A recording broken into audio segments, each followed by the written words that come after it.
بسم الله الرحمن الرحيم. الحمد لله نحمده ونستعينه ونستغفره ونعوذ بالله من شرور أنفسنا ومن سيئات أعمالنا. من يهده الله فلا مضل له ومن يضلل فلا هادي له. وأشهد أن لا إله إلا الله وحده لا شريك له.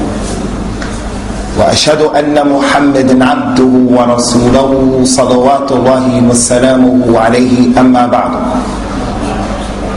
فإن أصدق الحديث كتاب الله تعالى، وخير الهدى هدى نبينا وإمامنا وقدوتنا وحبيبنا محمد صلوات الله وسلامه عليه. وشر الأمور محدثاتها، وكل محدثة بدعة، وكل بدعة ضلالة، وكل ضلالة في النار. بإذن الله تعالى وبعونه, we're going to deal with a topic today in the hopes that we can shed light on the importance of the issue, and also in the hopes that we will more than anything comprehend and then practice the issue of al-akhuwatu fil Islam, the Islamic brotherhood, and the fiqh of the Islamic brotherhood. And what does it mean? What is the Islamic brotherhood? And before we begin, ikhwati fillahi,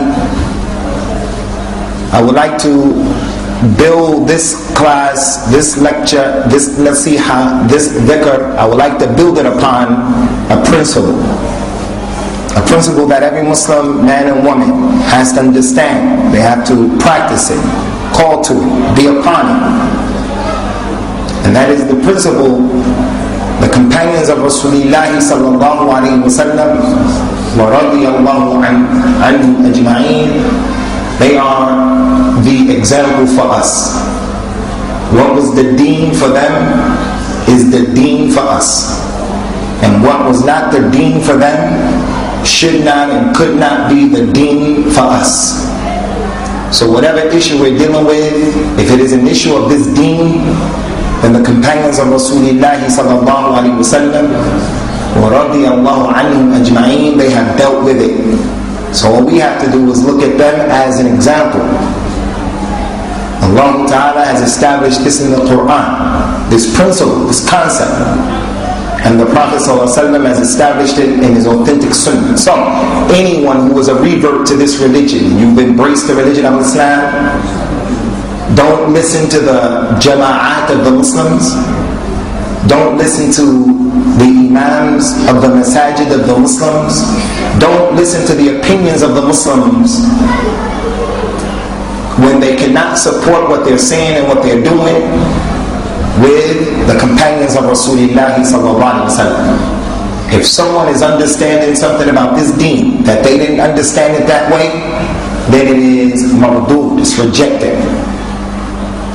Allah subhanahu wa ta'ala mentioned in the Quran, وَمَنْ يُشَاقِقَ الرَّسُولِ مِنْ بَعْدِ مَا تَبَيَّنَ لَهُ الْهُدَى وَيَتَّبِعْ غَيْرَ سَبِيلِ الْمُؤْمِنِينَ نُوَلِّهِ مَا تَوَلَّى وَنُصْلِهِ جَهَنَّمَ وَسَاءَتْ مَصِيرًا.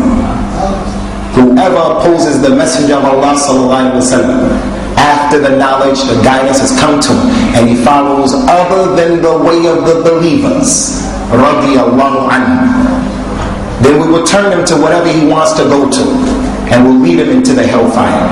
And what an evil abode.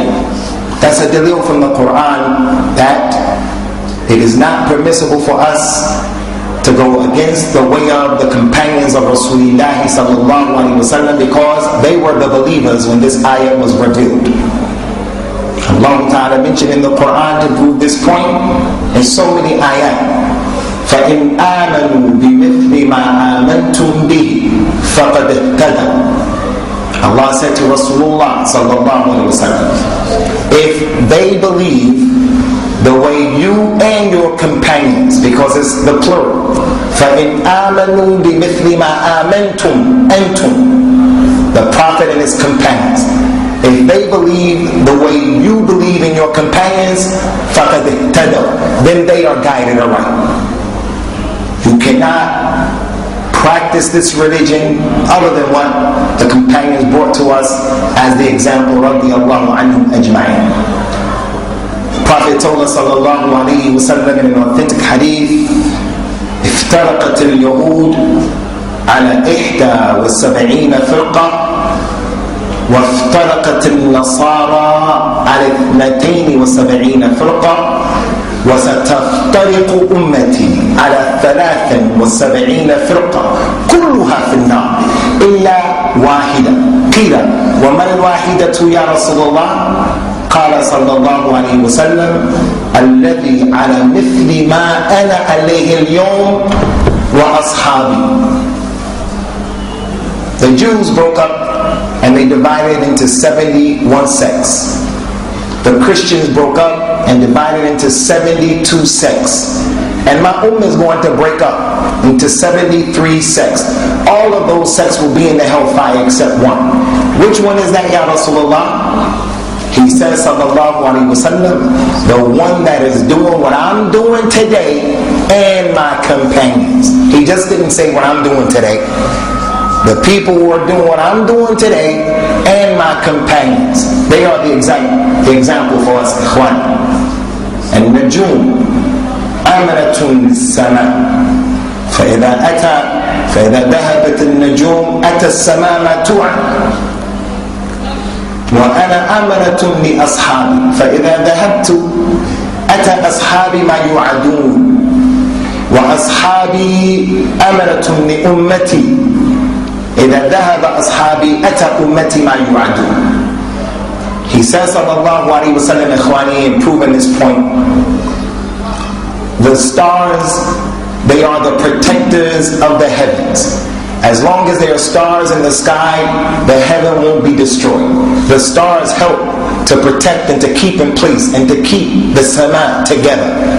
But if the stars go, then what the heavens have been promised is going to happen. It's going to come and split open and rent the sun down. And I am, sallallahu alayhi wa sallam, the protector of my companions. And if I go, what my companions have been promised is going to come to them. And my companions are the protectors of this ummah. If my companions don't, then what my ummah has been promised is going to take place. So the companions of Rasulullah ﷺ protect us. So we want to build this whole topic of the akhuwah in al-Islam on this point, on this mafhum, this understanding. Because ikhwati fillah, the companions of Rasulullah ﷺ, they were human beings like we are human beings. And whatever we're dealing with, they dealt with the same issues. And then al-Islam came and showed them how to do the thing correctly. So they dealt with people who drank khamr, people who were highway robbers, people who were murderers, people who used to steal, people who committed zina, fornication. Just like we fall into dhunub and ma'asi, they also fell into the same dhunub and ma'asi. They're bashar, just like we're bashar. So they dealt with the issue of Islamic brotherhood. As Allah Azza wa Jalla mentioned so many ayats telling us what their condition was. When He said, Tabaraka wa ta'ala, وَاعْتَصِمُوا بِحَبْلِ اللَّهِ جَمِيعًا وَلَا تَفَرَّقُوا وَاذْكُرُوا نِعْمَةَ اللَّهِ عَلَيْكُمْ إِذْ كُنْتُمْ أَعْدَاءً فَأَلَّفَ بَيْنَ قُلُوبِكُمْ فَأَصْبَحْتُمْ بِنِعْمَتِهِ إِخْوَانًا وَكُنْتُمْ عَلَى شَفَا حُفْرَةٍ مِنَ النَّارِ فَانْقَذَكُمْ مِنْهَا كَذَلِكَ يُبَيِّنُ اللَّهُ لَكُمْ آيَاتِهِ لَعَلَّكُمْ تَهْتَدُونَ. Remember, as Allah mentioned in the Quran, hold on to the rope of Allah all together. Hold on to the habl of Allah all together. And don't be divided amongst yourselves. And remember the favor of Allah upon you when you were enemies one to another. And Allah joined your hearts together and He made you brothers. You were on the brink of the pit of the fire of hell, about to fall in, but Allah saved you. These are the ayat of Allah that He gives to you in the hopes that you will get the hidayah of Islam. This ayah is describing the condition that the companions who were human beings were dealing with at that particular time. And that they were muqtatilun fima bayna nafusihim. They were people who were disunited. The distance between the east and the west was closer than their hearts with each other prior to Islam. They were racist towards each other, and they hated each other. And they looked and they found every opportunity and every reason to remain divided. So the ayat is talking about the condition of the Arabs in general, but specifically what happened with the Ansar of Al-Madinah. The Ansar are made up of two tribes, the Aus and the Khazraj. And they were at each other's necks fighting over issues that took place in Jahiliyyah. They were fighting because of a divorce that took place 200 years ago. If you were to ask one of them during the time of Rasulullah ﷺ, why do you have a problem with his family? He would say, I don't know. I just know we don't like them and they don't like us. Like some of the Muslims, if you ask them, why do you have a problem with that particular Muslim family, your brothers, your sisters? They'll say, I don't know. It's just been like that for as long as I can remember. That's how their condition was. They were fighting each other over a horse race that took place 300 years ago. And then Rasulullah came, sallallahu alayhi wasallam, and Allah Ta'ala put their hearts together. Allah Ta'ala mentioned in the Quran concerning the thing that was the ultimate success in bringing them together. When he said to the Prophet sallallahu alayhi wasallam, هو الذي أيدك بنصره وبالمؤمنين وألف بين قلوبهم لو أنفقت ما في الأرض جميعا ما ألفت بين قلوبهم ولكن الله ألف بينهم. Allah is the one who helped you, Ya Muhammad, with the Nasr. And He also helped you with the believers. Allah brought their hearts together. If you, Muhammad, if you were to spend all of what was in the earth, if you made the infaq of all of the treasures in the earth, you wouldn't have never brought their hearts together. Ever. Impossible. But Allah brought their hearts together. So this ayah deserves, ikhwani, our reflection and some ponderance. Rasulullah sallallahu alaihi wasallam was the most intelligent person. He had the most hikmah. He had the most knowledge. He had the most ikhlas. But despite that, he wouldn't have never been able to bring the people together. The best of the people, the companions. Rasulullah had more ikhlas, and he is the Habib of Allah and the Sayyid of Bani Adam, and Allah loves him. And yet he wouldn't have never been successful if it was left to him to go to bring them together with his own resources. لو أنفقت ما في الأرض جميعا. If you gave everything in the earth. So if we were to gather up all of the money in the earth, all of the platinum, all of the gold, all of the diamonds, all of the oil, all of the cash, all of the currency, and gave it to the people and said, hey people, be united, be brothers. It's never going to work. It's never going to work. Because people are different. The Somalian is different from the Pakistani, and the Pakistani is different from the Arab, and the Arab is different from the African American, and he's different from the white man. So if you gave the people all the money in the earth, they're going to find reasons to be different just due to nature, the way they're created. But Allah put their hearts together. Not you, Muhammad, Allah. How did Allah put their hearts together? With the Tawheed of Al-Islam. The Tawheed of Allah. They started to worship one God. They started to make the ibadat of Al-Islam like the Salah. When the people come together and they get in the row, and they tolerate each other, and they get close to each other, behind one Imam, following his movements. The Zakat, some of them are rich, some of them are poor. The Aghniya, they do not forget the huquq of the fuqara. And the fuqara are appreciative of that, so they come together. They all fast collectively in the month of Ramadan. And they make Hajj all together in the same clothes. Allah brought their hearts together with this deen. So we see, ikhwani, Abu Bakr radiallahu anhu, Umar, Uthman, Ali, Abu Dharr al-Ghaffari, radiyallahu anhum ajma'een. These companions were Arabs who were the Arabs that were pure. Their blood was not mixed with any non-Arabs. They were the purest of the Arabs and the best of the Arabs in their lineage. When they took this religion, they became brothers to people who were different from them, like Bilal ibn Rabah al-Habashi. The Ethiopian man, his life, what he knows, his food, his clothes is different from the Arabs. But Bilal became a brother to them and they became a brother to Bilal.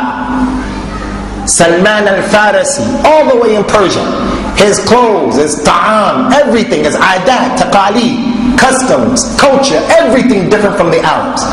But because of the deen, they became brothers. Suhaib al-Rumi, Suhaib was from Rome, grew up in Rome. How far is Rome from the culture of the Arabs? He became their brother.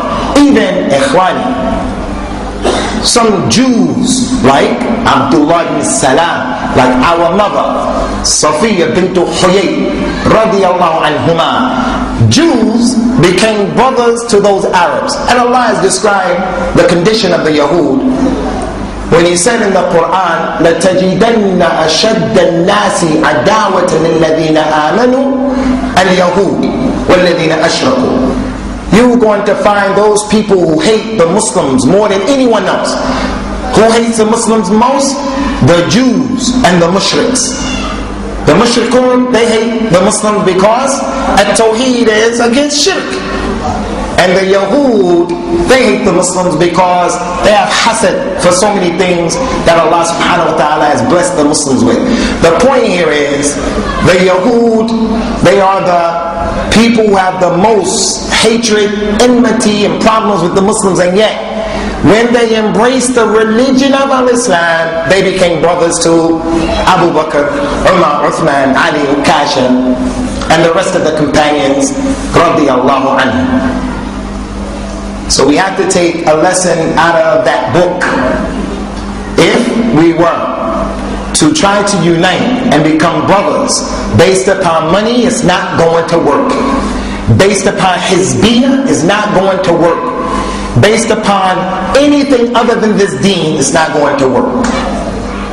That is what we gain from the lesson in this particular issue. So the akhuwa of al-Islam, the brother of al-Islam, the brotherhood, it has to be understood, ikhwani, and it has to be practiced after it is understood. As Allah Azza wa Jalla mentioned,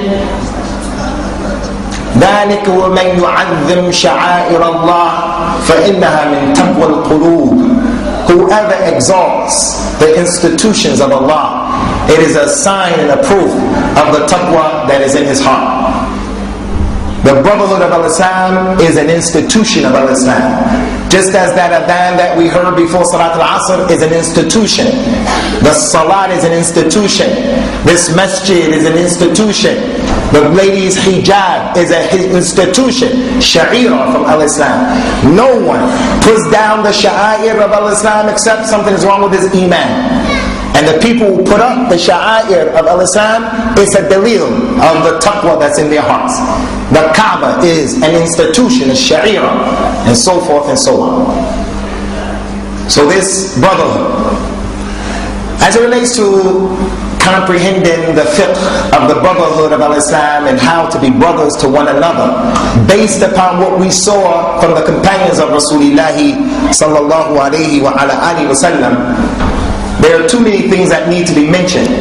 But I just want to share with you just very briefly a few incidents just to show you their understanding of al-wala wal-bara, their understanding of who my brother is and who my brother isn't. In America, black people in America, we call other black people, yeah, that's my brother, and he's a non-Muslim, it's my brother.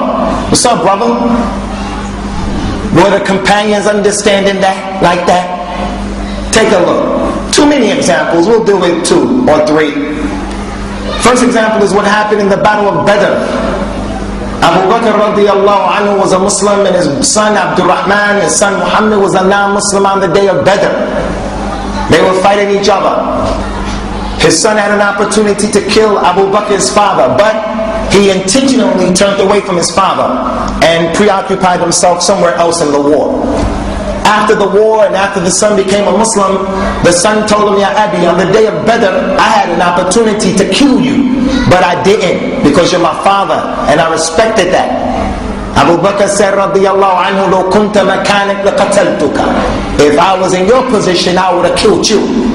If I would have seen you, I would have killed you, my son. The companion Suhail ibn Ra, his brother was caught in the battle of Badr. They tied him up to get the ransom money. They didn't kill all of the people. They wanted to get some ransom money. The Muslims were poor, they needed some money. So instead of killing them, Umar radiallahu anhu came up with the idea, let's ransom them off. They are relatives, plus we need some money. Or Abu Bakr radiallahu anhu said that to the Prophet sallallahu alaihi wasallam. They tied that man up. His brother came who was a Muslim. When the non-Muslim brother saw his brother coming, he got happy. Here's my brother, he's going to save me. Here's my brother, he's going to pay the money. Here's my brother, even though he's a Muslim, he's going to look out for me with my enemies. The brother came to his brother looking mad, looking, frowning. And then he looked at the Muslims and he smiled at the Muslims, his captives, and he said, شَدِّدُوا عَلَيْهِ فَإِنَّ أُمُّهُ غَنِيَّةٌ. Tie him up very tight. Tie him up good, because his mother has a lot of money. They understood, Ikhwani, who the brother is to the Muslim. They understood that. They understood Allah's statement, يَا أَيُّهَا الَّذِينَ آمَنُوا لَا تَتَّخِذُوا آبَاءَكُمْ وَإِخْوَانَكُمْ أَوْلِيَاءَ إِنِ اسْتَحَبُّوا الْكُفْرَ عَلَى الْإِيمَانِ وَمَنْ يَتَوَلَّكُمْ مِنْهُمْ فَأُولَٰئِكَ هُمُ الظَّالِمُونَ قُلْ إن كان آباؤكم وأبناؤكم وإخوانكم وأزواجكم وعشيرتكم وأموال اقترفتموها وتجارة تخشون كسادها ومساكن ترضونها أحب إليكم من الله ورسوله وجهاد في سبيله فتربصوا حتى يأتي الله بأمره. They understood that. Oh, you believe, do not take your fathers and your brothers as awliya over the believers. Whoever takes, if your father and your brothers prefer kufr over iman, and whoever does that from amongst you, then he is from the zalimun. He's from the oppressors.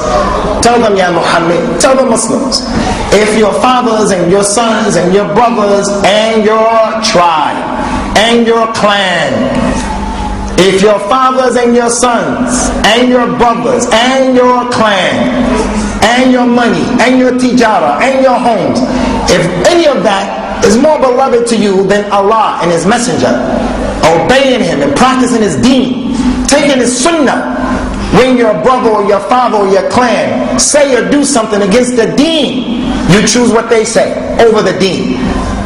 If all of that is more beloved to you than Allah and His Messenger and making jihad in the cause of Allah, then just wait until Allah brings about His affair. Just wait until Allah brings about His affair. Abu Bakr and his companions, they understood that. Radiyallahu anhum ikhwani. And the examples of that are too many. Too many. And Fath Mecca, when Allah subhanahu wa ta'ala allowed Rasulullah sallallahu alayhi wa sallam to conquer Mecca, the Prophet, he said to the people, salawatullahi wa salamuhu alayhi, man dakhala al-Kaaba fahuwa amin. Whoever goes to the Kaaba and he remains by the Kaaba, he will be safe. وَمَنْ خَرَجَ مِنْ مَكَّةَ فَهُوَ آمِنٌ. Whoever leaves Mecca, he will be safe. We're not going to come looking for you if you get out of Mecca.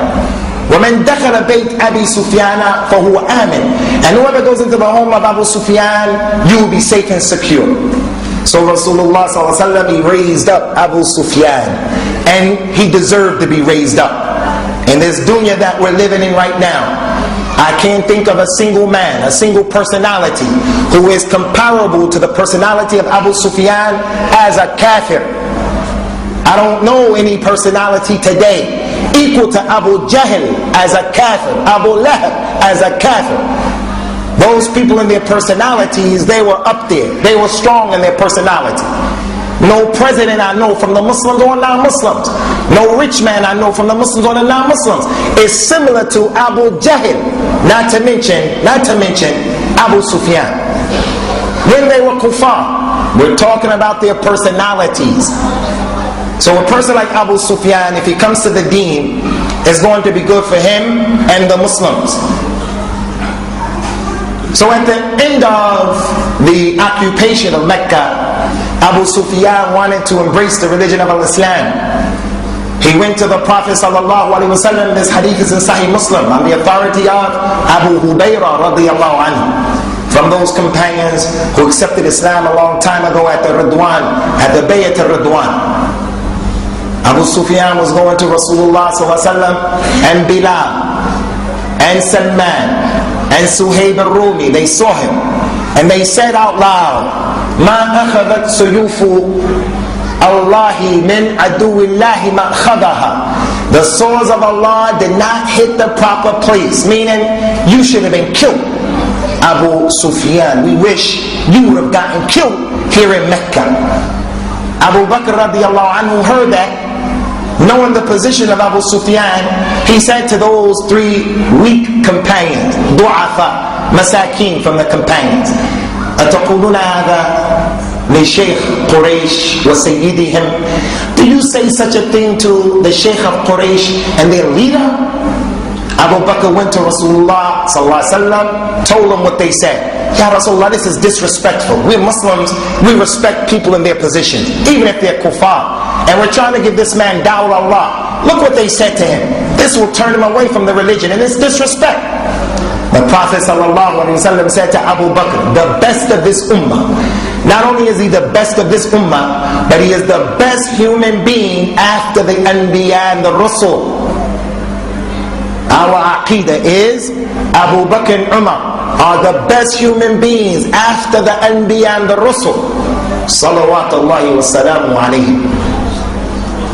Rasulullah said to Abu Bakr, Ya Abu Bakr, لعلك أغضبتهم وإن كنت قد أغضبتهم فإنك أغضبت ربك. Abu Bakr, it may be that you made those three poor, weak Muslims angry by what you said to them. And if you made them angry, verily you have made Allah angry. Defending a kafir over the statements of the believers, defending a kafir who was trying to extinguish the light of Al-Islam over the statement of Bilal who was persecuted for this deen, Salman who went through all of that fitna to become a Muslim, Suhaib al-Rumi who put his life on the line. Maybe if you made them angry, you made Allah angry. Abu Bakr radiallahu anhu, even though he's the best of this ummah, he didn't say, well, that's just how the cookie crumbles, that's how the chips fell, that's how it go. Calm down, became humble. He went and he said to them, Ya ikhwata, aghdabtukum? My brothers, did I make you upset? Did I make you angry? They said, La, yarhamakallah ya ukhay. No, may Allah have mercy upon you, our little brother. Ya ukhay, meaning our beloved brother. So the point from all of that is what, ikhwani? This is one of the many examples of how the companions of Rasulullah ﷺ, they understood who's the brother to the Muslim and who's not the brother, no matter what his position is in this dunya. Unfortunately, the Muslims got it backwards now. We have it backwards. We will take our brother and hand him over to the enemy. المسلم أخو المسلم لا يكذبه ولا يظلمه ولا يسلمه إلى العدو. The Muslim is a brother to a Muslim. He doesn't disbelieve him when he speaks to him, nor does he oppress him, nor does he hand him over to the enemy. The Muslim today, he opens up the door and he says to the kuffar, come, let me make it easy for you to kill your brothers. Use our land, use our airport, use our oil. Come kill our brothers. That's how it is today. But don't look at the hukam, look at yourself. Look at yourself. There are people who are our brothers and our sisters, our relatives, and we don't treat them like brothers. So, the akhuwa of al-Islam, ikhwani, it has some fiqh that we want to share with you today. The very first point that we want to make here today after that brief introduction, is that Allah Ta'ala has established in the Quran, إِنَّمَا الْمُؤْمِنُونَ إِخْوَةً, verily the believers are brothers. Allah could have said, Al-mu'minuna ikhwa, the believers are brother. Or He could have said, Inna al-mu'minina ikhwa, verily the believers are brothers. But He said, Innama al-mu'minuna ikhwa. This is for emphasis. This is greater than the believers are brothers. This is verily, no doubt, the believers are brothers. And as I mentioned in the hadith, al-Muslim akhul Muslim, the Muslim is a brother to a Muslim. So that means if you are really a Muslim and you're an Arab, Somalian, Pakistani, white, black, if you're really a Muslim, if you have a problem with taking a white brother as your Muslim brother, something is wrong with your iman. You made takdeeb of the Quran. Allah has mentioned that He made all of us brothers, all of us sisters. Someone says, well, he's not from my clan, so I don't really look at him as a real brother. He's not from my clan. I'm going to treat him like a second-class citizen because he's a reaver. He's like not really a real Muslim, but that's what we get. So the first thing is, it is not permissible for anyone here to have any doubt that everyone who is sitting here, who has made the shahada of La ilaha illallah Muhammadur Rasulullah, we are all brothers one to another. All of us. And he said about the brotherhood of the Muslims, the people in this masjid, sallallahu alaihi wasallam, al-Muslimun tatakafaru dima'uhum. The Muslims, their blood is equal. Their blood is equal. There's no one here, his blood is more expensive or more important than the next man.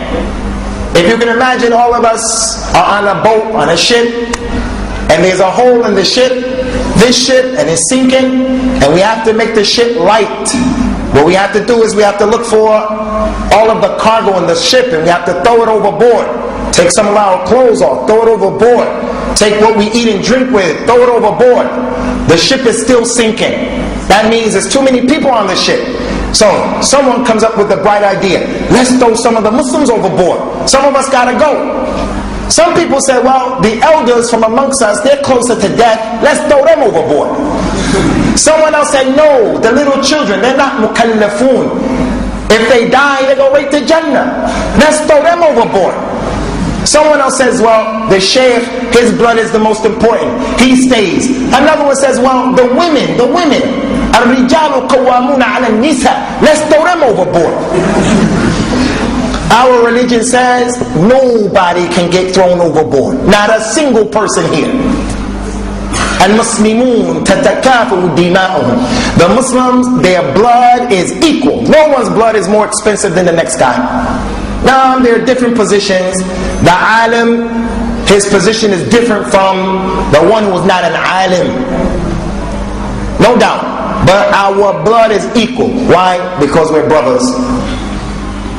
So the akhuwa in al-Islam requires that every sister in this masjid, every brother in this masjid, look around and not find a problem with another human being who's in here, who's claiming Islam, not finding a problem with that individual. So the brotherhood of al-Islam, ikhwani, it has some arkan, some pillars in which it is built upon. And the brotherhood of al-Islam, it has some darajat, it has some levels. There's a low level and a high level we have to come to know about. The brotherhood of al-Islam has huquq, rights.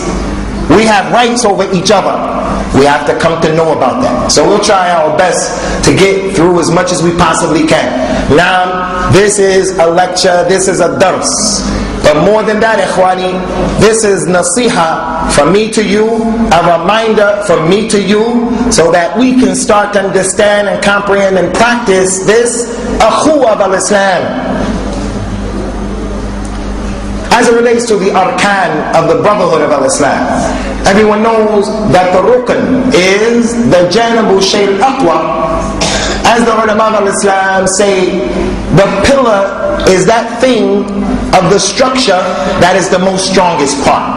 The arkan of al-Islam are 5. The arkan of al-iman are 6.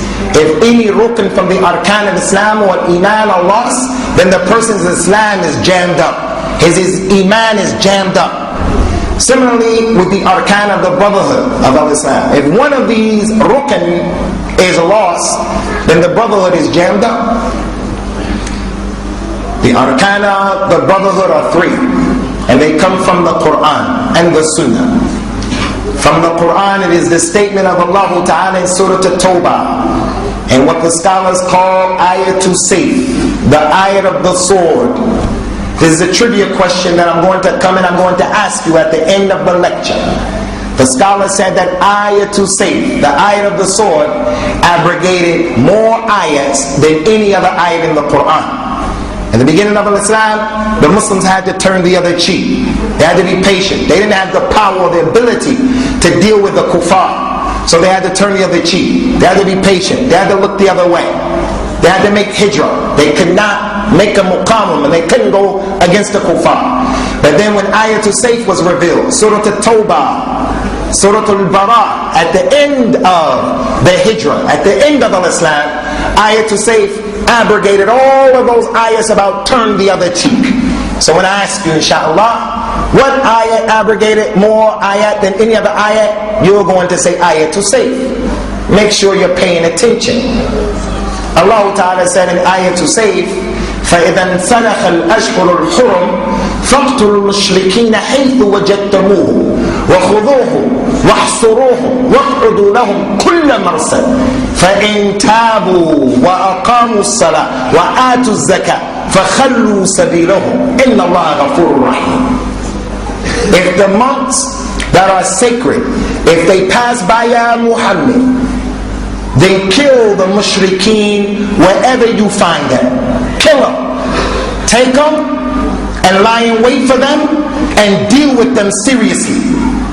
But if they make tawbah and they establish salah and give the zakat, then let them go. Verily Allah is Ghafoor, Allah is Rahim. That's ayat number 5 from Surah At-Tawbah. Allah said, kill those mushrikeen wherever you find them, but if they make tawbah or they establish salah and they give zakat, then let them go.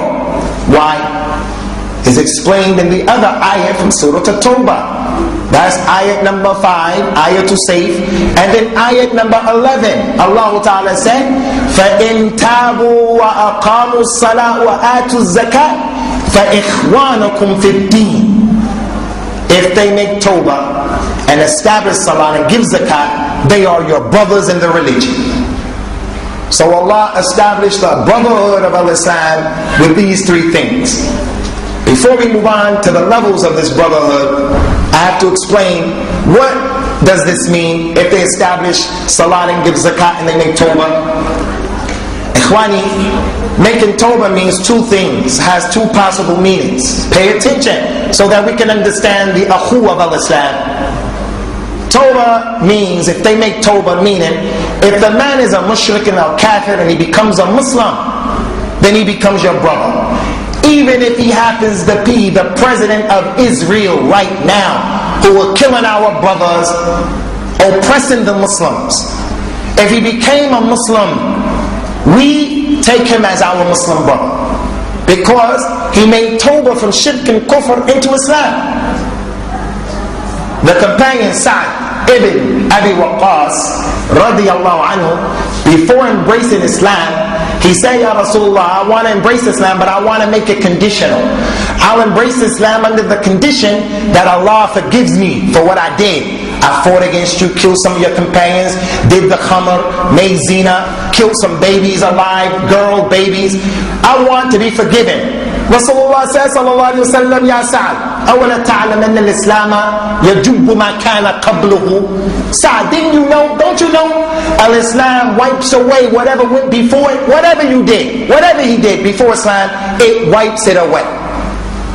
So many of us know the story of Hamza, who was killed by Wahshi radiyallahu anhuma. Wahshi killed Hamza when Wahshi was a kafir, and then Wahshi became a Muslim.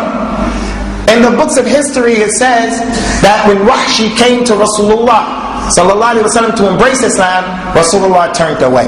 And then he turned away. And then he turned away. And finally he took the bay'ah and allowed Wahshi to accept Islam. Famous narration. That narration is da'if. That narration is not authentic. The matan is not authentic and the chain of narration is not authentic.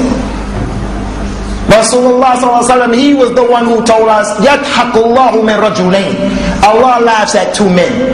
Allah laughs at two men. They are the two men who fight each other. One is a Muslim, one is a kafir. The kafir kills the Muslim, he goes to Jannah, the shaheed. And then the murderer becomes a Muslim and dies, and then he goes to Jannah. Allah laughs at them in a way that befits His Majesty. بِطَرِيقَةٍ تَلِيقُ بِجَلَالَتِهِ تَبَارَكَ وَتَعَالَى. And how many other companions killed people while they were kuffar and then they embraced the religion? So al-Islam wipes away what went before it. If a person becomes a Muslim, we have to embrace him. Someone has a problem, he's a racist, like I used to be a racist, didn't like white people where we grew up, we didn't like them and they didn't like us. If we caught them in our neighborhood, we dealt with them. If they caught us in their neighborhood, they dealt with us. You come into the religion of Islam, he is a white brother, white as snow, and his eyes are blue. You cannot refer to him anymore as a white boy. You can't refer to him as a cracker and those other derogatory terms, and vice versa. He's a white brother and he hated black people, and then he sees that there are Muslims who are another color other than him. He's a racist European, thinks that he and his people are Allah's gift to creation. White people better than everyone else. And Christianity helps that concept. That's why Jesus is white to them. The angels are white to them. All of the Anbiya are white to them. That makes those white people think they're better than other people. Racism. It's institutionalized racism in Christianity. He becomes a Muslim, he has to look at his brother and he has to accept people as his brother, and he says what? إِنَّ أَكْرَمَكُمْ عِنْدَ اللَّهِ أَتْقَاكُمْ. The best one amongst us is the one who has the most taqwa. That's the meaning of at-tawbah as it relates to a non-Muslim. As it relates to a non-Muslim. As it relates to a person who's already a Muslim, at-tawbah means someone has oppressed you. He really stole your money. He divorced your daughter. He did something where he was really wrong. But then he made tawbah from what he did. He felt sorry for what he did, and he came to you and he apologized to you. He made an effort to make peace with you. You have to embrace him as your brother. The Prophet says, sallallahu alaihi wasallam, "At-ta'ibu min adh-dhanbi kaman la dhanba lahu." The one who made tawbah from his sin is like the one who doesn't have a sin at all. So the Muslims in our masjid right now, there are Muslims who are at odds with other Muslims because of something that transpired, but the person is sorry for what happened, but we still don't want to deal with them. No, if they make tawbah, they're your brothers. You're supposed to come together. You got 3 days to be upset. After that, the Muslims, the brothers, you have to come together. As for the salat, ikhwani, the salat is clear.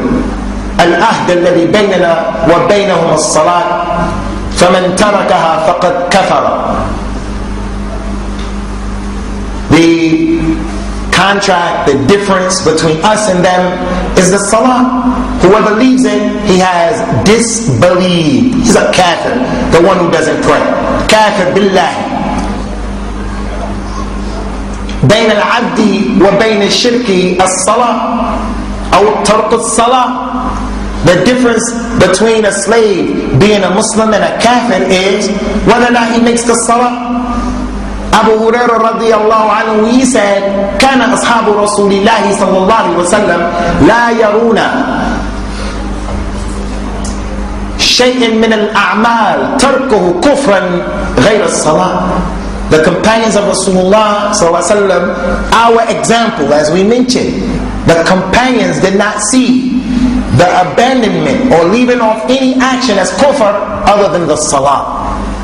Umar radiallahu anhu used to tell the people, لا حظ في الإسلام لمن أضاع الصلاة. The one who lost his prayer, he has no portion of Islam. So when we look in this masjid right now, I would say, Wallahi, thumma billahi, thumma tallahi. Every Muslim here, he has a number of Muslims connected to him, his relatives, his immediate family, his neighbors. The vast majority of Muslims who are connected to us don't pray. The vast majority of people he knows, and you know, and you know, and you, they don't pray. So is it strange what's taking place with this ummah today? فَخَلَفَ مِنْ بَعْدِهِمْ خَلْفٌ أَدَاعُوا الصَّلَاةَ وَاتَّبَعُوا الشَّهَوَاتِ فَسَوْفَ يَلْقَوْنَ غَيًّا إِلَّا مَنْ تَابَ وَآمَنَ وَعَمِلَ الصَّالِحَاتِ. Came a group of people after the Salaf, the people who went before us, a group of people who they lost the prayer and they followed their desires. They're going to get the recompense of that reward, except those who make tawbah and they believe and they do righteous deeds. Those are the people who are going to enter into the Jannah. So if they make tawbah and they make the salat, ikhwani, they are your brothers. If they don't pray, they're not your brothers. Man salla salatana wastaqbala qiblatana wa akala dhabihatana fadhaka al-muslim lahu mal al-muslimin wa alayhi ma alayhim. Whoever prays the prayer that we pray, and he faces this qibla that we face, and he eats the dhabiha that we slaughter, he slaughters his meat and he says Bismillah because he's a Muslim. Whoever does that, that's a Muslim. He has rights over them and they have rights over him. So what happens is, one of the oppressive Muslim leaders, like Hosni Mubarak for an example, he goes to the masjid of Al-Azhar or any masjid in Egypt, and he starts to pray, and the camera is on him, and he's looking at the camera, and he's making ruku looking at the camera, and the brothers say, he's a kafir. He's just making salah so that the people can see, and that's it. Tasannu'a. Did Allah send you to open up the man's heart? The man is praying. We don't put people outside this deen except with what is clear. Just as they come in this deen with what is clear. So if a man we don't like is praying, we have to embrace that individual as a Muslim, unless we have other reasons to reject that. As for the zakat, ikhwani, as for the zakat, Abdullah bin Umar radiallahu anhu, Sahih Bukhari and Muslim, he said that he heard the Prophet say, sallallahu alayhi wa sallam, umirtu an uqatil an-nasa hatta yashhadu an la ilaha illallah wa anna Muhammadan abduhu wa rasuluhu wa yaqimu as-salata wa yu'tu az-zakat. فإن فعلوا ذلك فقد عصموا مني دماءهم وأموالهم إلا بحق الإسلام وحسابهم على الله عز وجل. I have been ordered to fight the people until they believe in La ilaha illallah Muhammadur Rasulullah, and until they make the salah and give the zakat. If the people do those three things, then their monies and their blood are protected from me, except by the right of Islam, and then their hisab is with Allah. And zakat, if the person is paying the zakat, he is from our brothers. And for that reason, Abu Bakr radiallahu anhu, in his khilafah, there were a group of people who were from the desert. After the death of Rasulullah sallallahu alaihi wasallam, they said, we believe in La ilaha illallah, we believe in salat, we believe in siyam, we believe in hajj, and we believe in the zakat, but we're not giving you any more money, we're going to keep our money. Abu Bakr radiallahu anhu declared war against those people, and they are known as the murtaddeen, people who left the religion because they didn't give the zakat, but they believed in the other aspects of this deen. That's the meaning of that ayah. That's the meaning of those three arkan. Now we move on to the levels of the brotherhood. If you know someone who made tawbah, kafir into Islam, a Muslim oppressed you and then he made tawbah, you have to make peace. Al-Hajr and boycotting, 3 days, that's it. A person is praying, that's your brother. Respecting this qibla, respecting the dhabiha. The person is giving zakat, that's your brother in Islam. And we have not been sent to go around asking and investigating. As it relates to the levels of this brotherhood, we have to know about the levels so that we can aspire to be on the highest level. The lowest level of the brotherhood is Adam al-Adha. The lowest level of the brotherhood is that you do not make adha to your Muslim brother or sister. And adha means to harm them, to bother them. This is an adha. Afwan ya akhi. This is an adha. This is a light form of it. Cursing him is worse. Making ghibah of him is worse. Lying on him is worse. Rejecting him because of racism. He wants to get married and he's a good brother, inshallah. And you reject him because you're a racist. And that makes a fitna for him in his life. That's the lowest level. That you don't bother me and I don't bother you. Don't put something in the road to bother me, and I don't put something in the road to bother you. إن الذين فتنوا المؤمنين والمؤمنات ثم لم يتوبوا فأولئك إيش الآية؟ إن الذين فتنوا المؤمنين والمؤمنات ثم لم يتوبوا فأولئك فلهم عذاب جهنم ولهم عذاب الحريق. Those people who are fitna for the believing men and believing women, and they don't make tawbah from that fitna that they're causing, they are the people who will go into the hellfire, get the punishment of the hellfire and the knot of the hellfire for making a fitna, the fitna of al-adha. والذين يؤذون المؤمنين والمؤمنات بغير ما اكتسبوا فقد احتملوا إثما وبهتانا عظيما. Those people who annoy the believing men and the believing women with what they are not guilty of, they have brought upon themselves a great buhtan. That ayah was revealed because of the qissatul ifk, when the people accused our mother Aisha radiallahu anha and the companion of Rasulullah used to make jihad, Safwan ibn Mu'attal radiallahu anhu, they accused them of making zina. So when you say that a Muslim girl is a fajira without any dalil, a Muslim man is a zani without any dalil, you accuse someone without any dalil, you harm his mother, you harm his father, you harm her husband. The man married the Somalian girl and he's not Somalian. He doesn't know the culture, he doesn't know how it goes. It didn't work, they get divorced. He goes and tells people why he divorced her, and makes a fadiha for the girl and her family. That's adha. So I ask you, brothers, and I ask you this by Allah, I ask you by Allah to be honest with yourselves. There are a group of people who say Rasulullah sallallahu alaihi wasallam, his companions all apostated after him except 5 or 6. That's their diqqah. Except 5 or 6. And his wives were prostitutes. Aisha radiallahu anha, according to them, when Rasulullah would go to make jihad, the Jews would be lined up outside her door, her back door. When Rasulullah leaves the house, she's opening the door for them to come one by one to have fahisha with her. Ask you by Allah, how are you going to ask me to cooperate with those people? If someone said that about my mother who's a non-Muslim right now, I'm going to deal with him. Lie on my mother and say my biological mother did that? Definitely Aisha wouldn't do something like that. Person says Abu Bakr and Umar are homosexuals. They were homosexuals, and you tell me, no, we have to cooperate with them and Islam, unity. Wallahi, that's not the unity that the companions understood.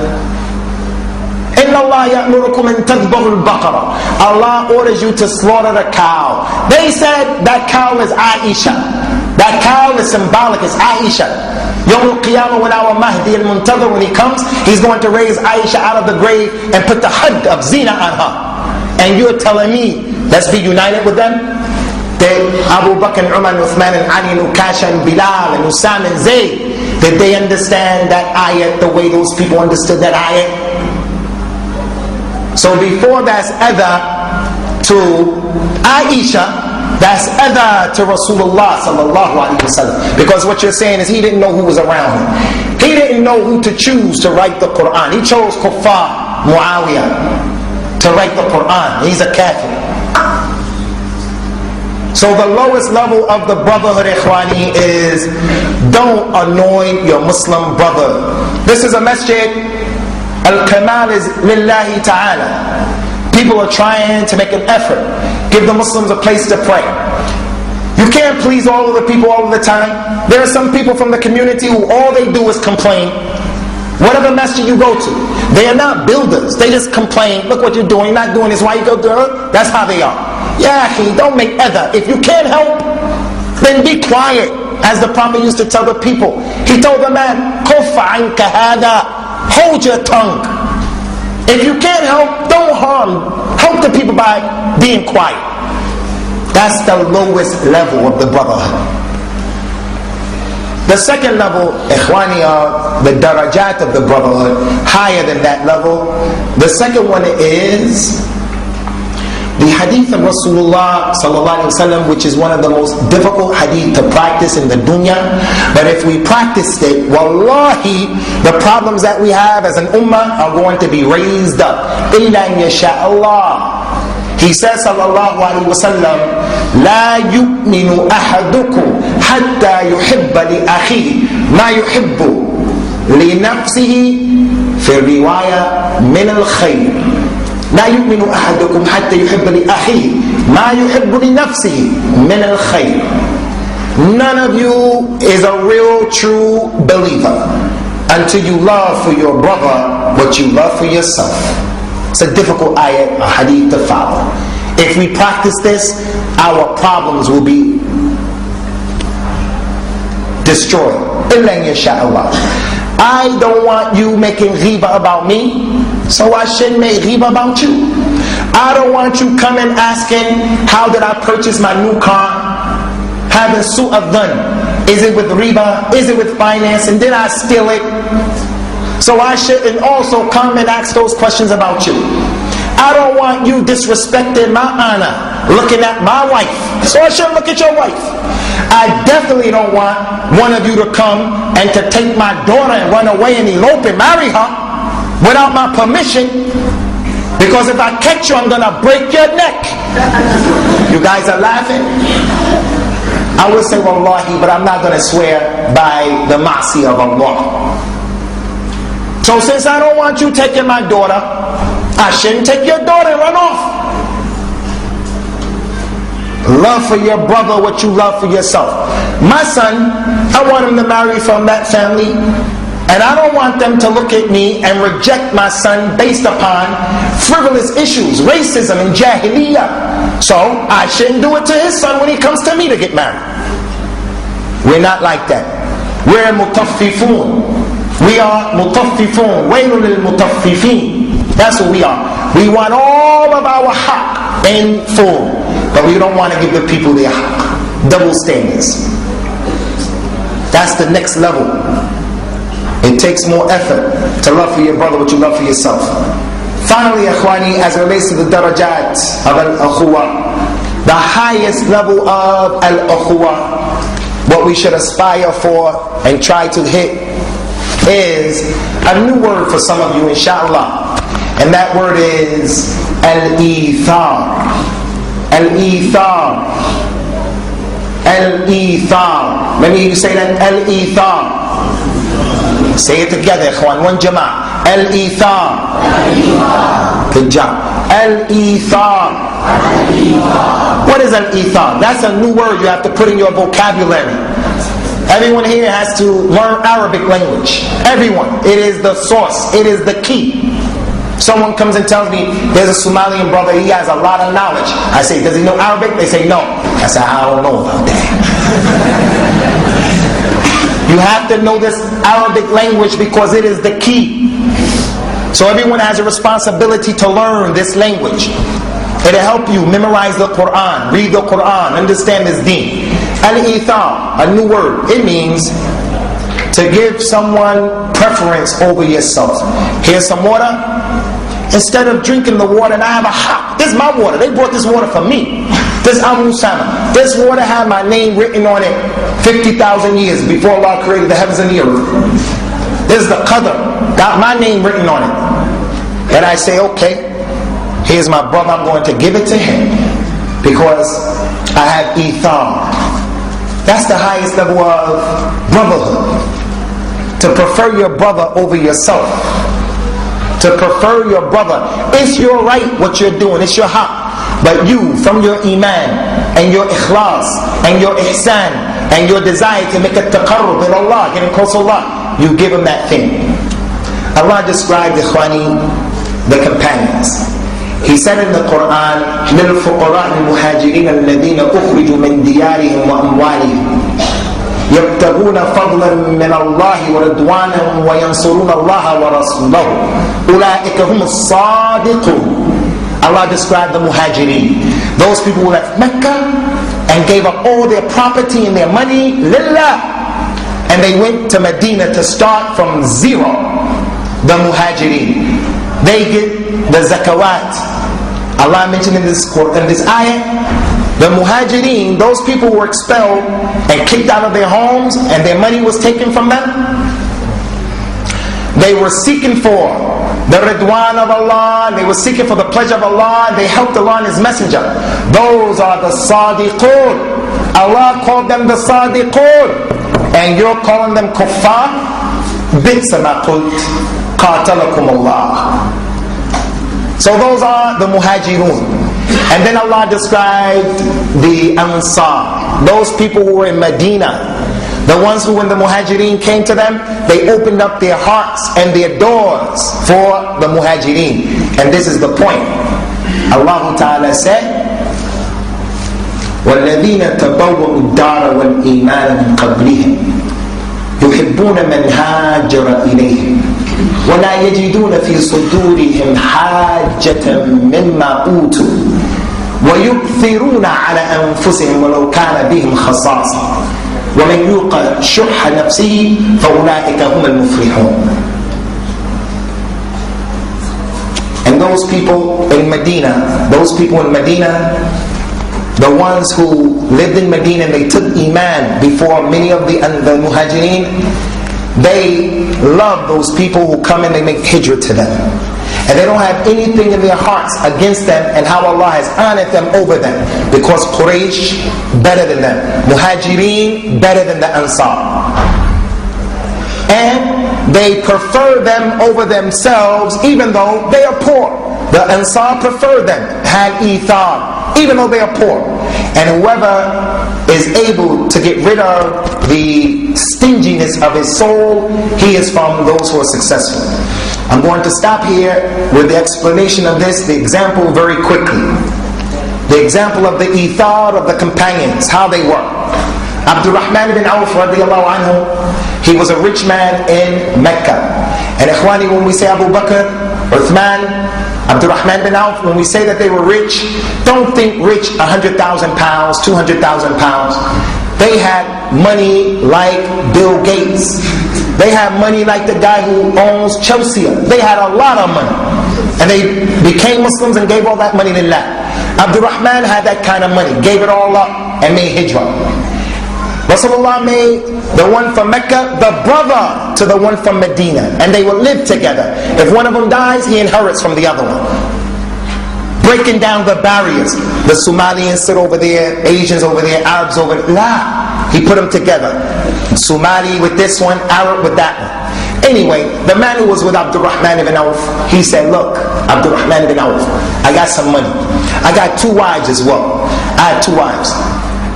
You choose the one that you want and I'll divorce her and you marry her. And I'll give you half of my money and you can have it.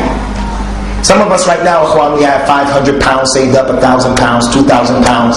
Some of us have 100 pounds. Can you imagine giving someone half of your 2 grand, whatever you have saved up? Someone comes from Somalia right now and you give him half of what you own. And he's not your blood relative. That's those companions. That's why Allah chose them to be with Rasulullah. If that was left up to one of us, we're not going to give them anything. We barely give the masjid.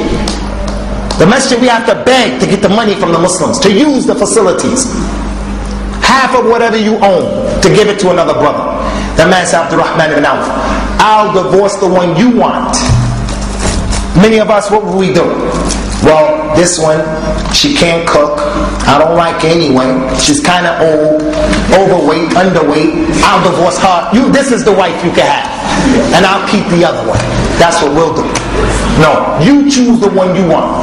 Abdurrahman ibn Auf, and I'm finished now. Abdurrahman ibn Auf said, Barakallahu laka fi malik wa fi ahlik. May Allah bless you in your money and your family. Just show me where the marketplace is. I know how to hustle. I know how to get paid. I don't want to be on the welfare system if I can help it. I don't want any handouts. Nuhina and Zubad al-Mushrikeen. We have been prohibited from taking the resources of the kuffar. Inni lanasta'een bil mushrik ala al-mushrikeen. I'm not going to use a mushrik to fight the mushrikeen. وَلِلَّهِ الْعِزَّةُ وَلِرَسُولِهِ وَلِلْمُؤْمِنِينَ. I don't want to be on welfare. Just show me where the marketplace is. That's the ithar, ikhwani. Give his wife. You choose one, give his money. There are huquq of Islam, a lot of them. I wanted to do with the rights that we have, using the hadith of Abu Hurairah, Haqq al-Muslim ala al-Muslim sit, the rights that the Muslim have on the other Muslim 6, but it's no time. We want to travel to London tonight or tomorrow, inshallah, but if we can work it in the schedule somehow, we would like to come back to finish that last part that we want to remind you of the rights that we have upon each other. إِذَا لَقِيتَهُ فَسَلِّمْ عَلَيْهِ. If you meet him, give him salams. We only give salams to those who we know. Right now there are some Asians here. They're here for the first time. First time they came to this masjid. When you saw the new face from our brothers from Leicester, like Abdul Rashid and other than him, did you make an effort, the local brothers, to go to them and say, Akhi, what's your name? Where you come from? He's your brother. No, he's strange, a stranger, he remains a stranger. He's your brother. Get to know your brother. هذا وصلى الله وسلم على نبينا وعلى آله وأصحابه أجمعين. My question is, what's the big reason that what's the big reason that we have left the brotherhood? What is the biggest reason that the Ummah has left the brotherhood? What is the biggest reason? There are a number of important reasons. One, you alluded to. One of the major reasons is the hubb al-dunya wa karahiyatul maut. The hubb of the dunya. Prophet told us sallallahu alayhi wa ala alihi wa sallam, إِذَا تَبَعْيَعْتُمْ بِالْعِينَ وَرَضِيتُمْ بِالزَّرَعِ وَأَخَذْتُمْ أَذْنَابَ الْبَقَرِ وَتَرَكْتُمْ الْجِهَادِ فِي سَبِيلِ اللَّهِ سَلَّطَ اللَّهُ عَلَيْكُمْ ظُلًّا. If you people started to preoccupy yourselves with buying and trading with riba, and you take the tails of the oxen and you become engaged in agriculture and you leave jihad fi sabilillah, Allah will make you people lowly. So the people have become preoccupied with themselves, just what is going to be beneficial to me and my immediate family, or what is going to be beneficial to me and me alone. And that's why the Prophet ﷺ used to warn the Muslims about the shuh, being a person who is stingy, being a person who wants a lot of money.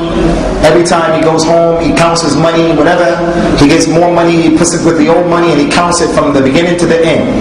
Instead of just saying, I've added 200 more pounds, so therefore I had 2,200 pounds, he takes the money out and he goes 20, 40, 60, 80, and he goes through the whole process until he gets to 2,200 pounds. Following week he gets 200 more pounds. He starts from the beginning again, 20, 40, 60, 80, until he gets to 2,400 pounds, and on and on. That's a shuh.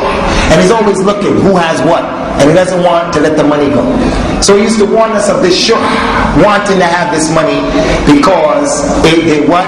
أَهْلَكَ مَنْ كَانَ قَبْلُكُمْ. It destroyed the people who went before you. It made them start fighting each other, and it made them start being in the race to see who can get the most. Leaving the deen, turning to the dunya is from the biggest reasons. Wallahu a'lam wa a'lam. The advice as it relates to the Somalian community, their large numbers, everyone knows in the dunya the problems and the mashakil facing the Somalian community for the last 15 or 20 years. Early 70s, the 70s, beginning of the 80s, in the 70s, 60s, in the African countries, Somalia was one of those places that had some power, relatively speaking, had a future with what Allah subhanahu wa ta'ala blessed that part of the world with in terms of livestock, bananas, and other than that. Now we see Somalians are laji'een everywhere. I go to Toronto quite often, and when you go to Toronto, you think you're in the capital of Somalia. No, you don't. Because of the way the Somalians are acting, the young people in Somalia, the way they act in Toronto. You don't think you're in Somalia. Anyway, the situation that took place and transpired with the Somalian community and the way of getting out of it is the same reason why Iraq, Palestine, Kashmir, Uzbekistan, and other than that, why those Muslims are in the same condition that they're in and how to get it off. And it goes back to the original statement that I made. And Imam Malik used to say, لا يصلح آخر هذه الأمة إلا بما سبق بأولها. The last of this ummah will not be rectified except with what was rectified the first of this ummah with. So into the Somalian community, go back to the book of Allah and the sunnah of Rasulullah sallallahu alaihi wasallam according to the understanding of the companions. They want to suffer. Illa yasha Allah. Kashmir, Palestine, Iraq, the Muslim ummah. Until we go back to our religion, we're going to suffer. And even though the Somalians are Somalians and you guys have your own unique situation, still, I don't think it's good to separate yourselves from us, because he told us sallallahu alayhi wa ala alihi wa sallam, مثل المؤمنين في توادهم وتراحمهم وتعاطفهم كمثل الجسد إذا اشتكى منه عضو تداعى منه سائر الجسد بالسهر والحمى أو بالحمى والسهر. The Muslim body, their example is like the Muslims. Their example is like one body, one human being. Not multiple human beings, Somalian, Arab, this, that. It's one body. If one part of that body hurts, the rest of the body suffers from sleeplessness and from fever. So when the man has a toothache and it's hurting and he can't sleep, his other body doesn't say, oh, that's the head's problem. That's the problem with the tooth. We're going to forget about it. No. Every part of the body is going to suffer from what's taking place in his mouth. But that's not the case. Somalians have their situation going on, so the Muslims have forgotten the Somalians. Iraqis have their situation going on, and the Iraqis have their problems. Not only that, Ikhwani, but I made an observation I want to share with you. I made an observation about Somalians. I went to a Somalian restaurant yesterday, and we were eating, 4 of us. And we got a big plate, rice, spaghetti, pasta, chicken, meat, all of that. So we ate and we left some. And we were about to get up and leave, and we were going to leave that food there. I said to myself, wow, these brothers are Somalians now. I know they know the importance of food, because just where we come from, we should have learned that the food is a ni'mah. But we've come to this country and we can become desensitized to the reality of what's going on back at home. So if you didn't have any relatives back at home, you may not worry at all of what's going on. If you have a relative who's going through something, maybe you worry, depending on what's going on. But being here, the luxury. Some of us are on welfare, but we're living in luxury. So it's easy for the Somalian to forget about his own people. How many Somalis in here have made dua to Allah Azza wa Jalla consistently in the last third of the night, crying to Allah to change the situation? Wallahi, dua alone can change the situation. But the people don't make that dua for the most part. So we don't want to subtract the Somalian community, but as it relates to their unique experience, what is applicable to them is applicable to the rest of the ummah. Allah Azza wa Jalla has promised us He will give us the istikhlaf in the earth if we return back to our deen. Wallahu a'lam. Don't forget the young brothers, akhi. A lot of the young brothers, we love to see that they're here. We have to do more in terms of reaching out to the shabab so that they don't get lost in the wilderness of the UK. Start taking as heroes, hip-hoppers, and other than that. Other wants to know the difference between usury, riba, and rishwa. Rishwa, which is bribery, and dhulm, oppression. Between them is khusus and umum. Between the three, there is khusus and umum. All rishwa and all riba is dhulm. All riba and all rishwa is dhulm. They're all dhulm. يا أيها الذين آمنوا لا تأكلوا أموالكم بينكم بالباطل إلا أن تكون تجارة تراض منكم. Oh, you believe, don't devour your monies between yourselves with what is wrong, except through tijara and you giving or taking money and the person is allowing you to do it. As it relates to riba, riba is the most serious of these issues, and it is a kabira from the kaba'ir, but it is from the akbar al-kaba'ir. اجتنبوا السبع الموبقات الشرك بالله والسحر وقتل النفس التي حرمها الله وأكل الربا وأكل مال اليتيم والتولي يوم الزحف وقذف المؤمنات المحسنات المؤمنات الغافلات. Stay away from the 7 things that will destroy you, the major sins. And he mentioned from them a riba. So it is out of these issues between rishwa and riba, riba is the biggest. In the abwab riba, 72 بابا أدناها كإتيان الرجل أمه في الإسلام. Riba is 72 branches. The lowest branch of riba is like a man having relations with his mother after he became a Muslim. So riba is the biggest one, is the most serious, and it's usury. And usury is, let me have this thing, the price is set, it's a particular price, but because I can't pay it all up front, you're going to charge me extra. That's riba. And like I said, 72 branches, different types of riba, different ways. Riba can be in money, riba can be in dates, riba can be in qamah, riba can be in so many other issues. As for rishwa, rishwa is simply, hey, I need this to be done. I'll give you this, I'm going to grease your palm, and you give me what I want. He doesn't have any right. You shouldn't have to pay him. You should be equal to everyone else. You bring the proper ingredients, you get what you need. But he doesn't have all the proper ingredients. Or maybe he does have all of what he needs, but he wants some special treatment. Or that particular person makes you do it because he is not making enough money, or he has he's shahir. So there's a big difference between riba and the rishwa, and the riba is akbar wa a'zam inda Allahi ta'ala bila shak. I've just got a question about welfare. Is there anything that you can say, brother, to sort of encourage us to take welfare, to stay away from welfare? Concerning the welfare and the welfare system, if you have a right to take the welfare because you lived here and you used to work and then you got hurt and now you are being repaid for the money they took from you, and you have a right, you're a citizen, you can take the welfare. If you have come here and you have a justified right because there are no other resources, you are a refugee or something like that, it's permissible to take the welfare. No one is going to say it's haram to take the welfare. What I'm saying is, welfare, ikhwani, is against the spirit of al-Islam.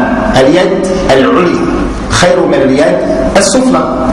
The upper hand is better than the lower hand. Being the giver is better than being the receiver. We should teach our sons how to be men and how to stand up on their own feet and go out and work. Welfare becomes haram when we start running scams like the Muslims run.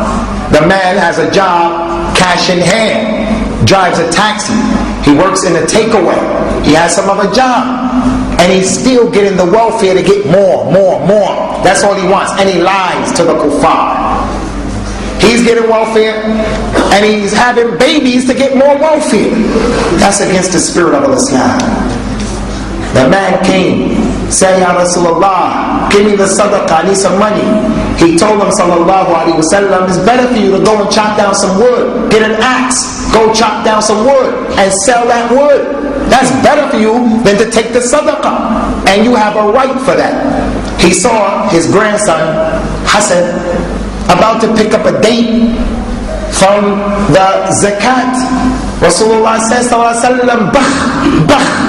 Hey, leave it alone. Bah. Nuhina and Osakhin Nas. We have been prohibited, Ahlul Bayt. We've been prohibited from eating the dirt of the people. The zakat money is to purify the monies of the people. So they're giving you the dirty money to purify the money that remains with them. Rasulullah, I'm too high, and Ahlul Bayt were too high to take the osakh of the people. So you'll find a person from the Muslims, he brags that he's from Ahlul Bayt. He's an Arab, Somalian. He may be even, wallahi, I know a revert brother from Trinidad. He's a revert. He started claiming he was from Ahlul Bayt. He's a revert. That's like me saying I'm from Ahlul Bayt. You'll find that individual claiming you can't marry us because we're from Ahlul Bayt. No, you're not. We're better than you. But then he'll turn around in the month of Ramadan saying, can I have some zakat? Can I have some zakat? Yeah, if you're from Ahlul Bayt, you don't have a right to the zakat. So the point is, Rasulullah ﷺ told his grandson Hassan, Bakh. We have been prohibited from the dirt of the people. So it is an amazing feat, ikhwani, to see someone, al-jihad, al-jihad, al-jihad, al-khilaf, al-khilafa. Wow, jihad is important, the khilaf is important. But that same person who's calling for the iqamatul khilafa, the kuffar put in the newspaper that he has received 500,000 pounds of welfare money. 500,000 pounds of welfare money. So what did they want to do? They wanted to show these kuffar, look how these Muslims really are. So if you have to take the welfare, ikhwani, the welfare is permissible. It's permissible. But don't be of the people who are satisfied with that. Taking welfare will make you lazy and apathy sets in. And we are a religion and a group of people of production. Allahu Akbar. Assalamu alaikum, brother. The question I'm trying to ask is, what should be the relationship between me and a non-Muslim? That's an excellent question. Who asked that question? MashaAllah. What's your name, man? Huh? Mukhtar? Where you from?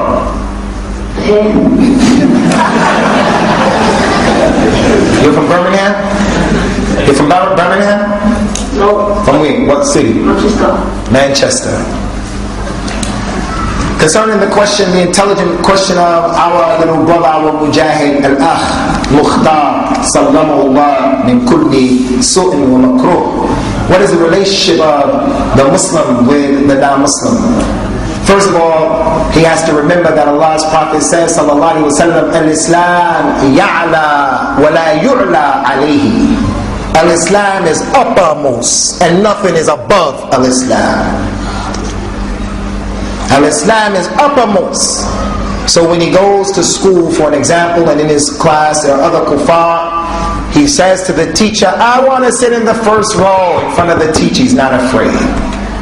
Whenever he's in school, he's trying to be the best one and compete to show those people, I'm the best one, and his hand is always up. Whenever she asks a question, his hand is always up. He's honest, he's truthful. They see him as a person who doesn't use foul language. He's an example for them. They see that his tongue is always remembering his religion. Astaghfirullah, subhanallah, a'udhu billah, insha'Allah. They see that from him. Hacho, alhamdulillah. They see that. They say, this guy is different. He's not stealing, nor is he hanging out with the honeys. He's not with the women. He's not hanging out. He's a real Muslim. That's how he has to be. As it relates to those decent kuffar, because there are some decent kuffar, he remembers that Allah says, لا ينهاكم الله عن الذين لم يقاتلوكم ولم يخرجوكم من دياركم ولم يقاتلوكم إيش؟ لا ينهاكم الله عن الذين لم يقاتلوكم ولم يخرجوكم من دياركم أن تبروهم وتقسطوا إليهم إن الله يحب المقسطين. Allah doesn't make it impermissible for you to treat those people who are good, those people from the kuffar who don't fight you for their religion.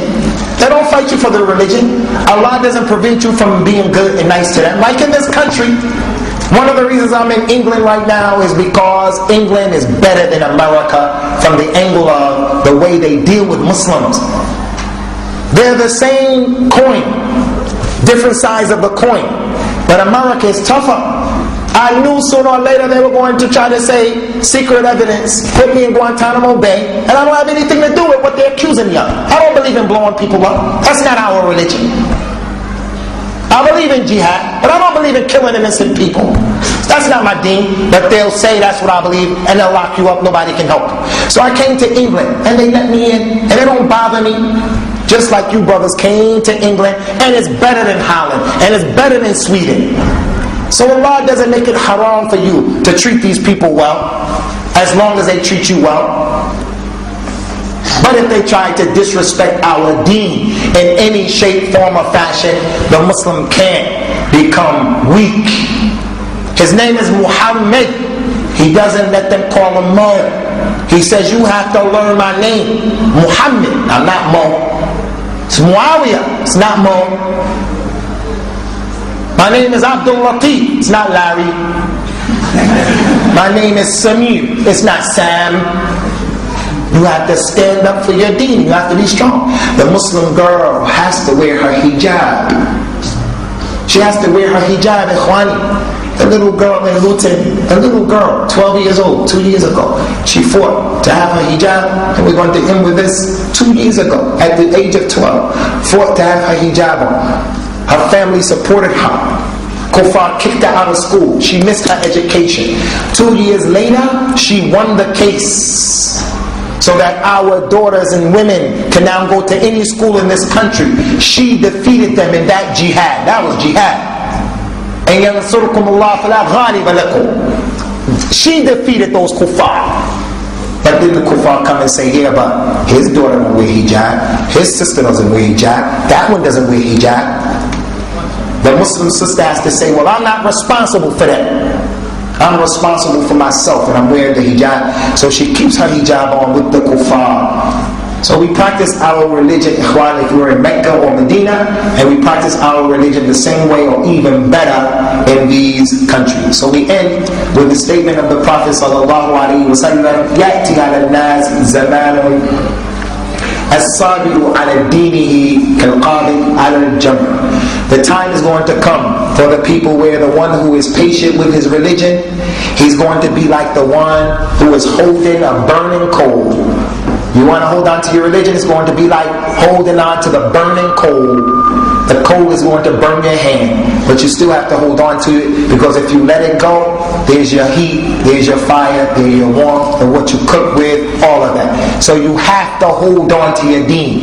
If you let this deen go, there goes the light, there goes the warmth from your children, there goes everything about you, your name, everything. So we ask Allah Azza wa Jal by His Ism al-A'zam and yuwaffiqna wa iyyakum lima yuhib wa yarda. Subhanaka Allahumma wa bihamdika wa ashhadu an la ilaha illa ant astaghfiruka wa atubu ilayk. Wassalamu alaikum wa rahmatullahi wa barakatuh.